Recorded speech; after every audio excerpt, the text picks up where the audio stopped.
కొబ్బరికాయ అల్లం చట్నీ చేస్తున్నానండి. కొబ్బరికాయ, అల్లము, పల్లీలు, శనగపప్పు, మినపప్పు పొట్టుతో ఉన్నది, కరివేపాకు, కొద్దిగా చింతపండు, కొన్ని ఎండుమిర్చి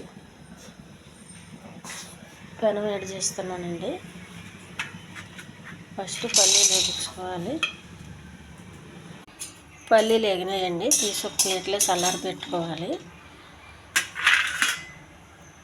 కొంచెం ఆయిల్ వేయాలి, కొద్దిగా మినపప్పు. ఇది ఎగిపోయింది, ఇది ప్లేట్లో పెట్టి చల్లారి పెట్టుకోవాలి. కొద్దిగా శనగపప్పు, కొన్ని ఎండుమిర్చి, అల్లం ముక్కలండి, ఇవి కూడా బాగా వేయించుకోవాలి. ఇవి వేగినాయండి, ఎక్కువ వేగించొద్దు, మాడిపోద్ది.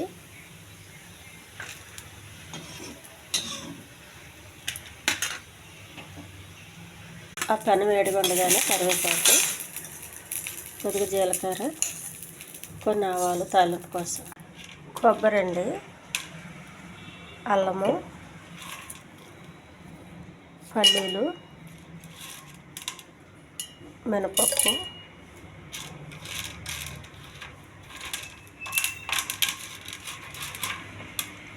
పచ్చిశనగపప్పు, కొద్దిగా చింతపండు, అల్లం వేసారు కదా, ఎండుమిర్చి కానీ పచ్చిమిర్చి కానీ చూసుకొని వేసుకోవాలి, కారం ఎక్కువ అయిపోద్ది.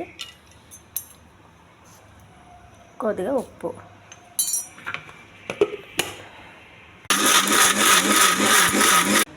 చట్నీ అండి ఒక గిన్నెలోకి తీసుకోవాలి. చట్నీ అండి, దీనికి తాలింపు వేసుకోవాలి. ముందుగా చేసి పెట్టుకున్న తాలింపు అండి ఇది. ఎక్కువ తాలింపు అవసరం లేదండి, కొంచెం జీలకర్ర, ఆవాల, కరివేపాకు అయితే చాలు. ఇది పెసరట్టుకి అయితే చాలా బాగుంటుందండి. ఈ ఛానల్ నచ్చితే సబ్స్క్రైబ్ చేయండి, షేర్ చేయండి, లైక్ చేయండి. ఇది ఎక్కువ వాటర్ వేయకూడదండి, కొంచెం గట్టిగా ఉండాలి. మినపప్పు ఇవన్నీ వేసాం కదండి, అందుకని చాలా రుచిగా ఉంది. ఇది పూరీకి, ఇడ్లీకి కూడా బాగుంటుంది. ఇది చాలా హెల్దీ చట్నీ అండి, చాలా సింపుల్గా చేసుకోవచ్చు. చట్నీ జొన్న రొట్టె కూడా బాగుంటుంది, ఉప్మా కూడా బాగుంటుందండి. చాలా టేస్టీ చట్నీ ఇది. చూడండి ఇలా ఎంత గట్టిగా ఉందో, బాగుందండి. ఉప్పు కారం కరెక్ట్గా ఉన్నాయి.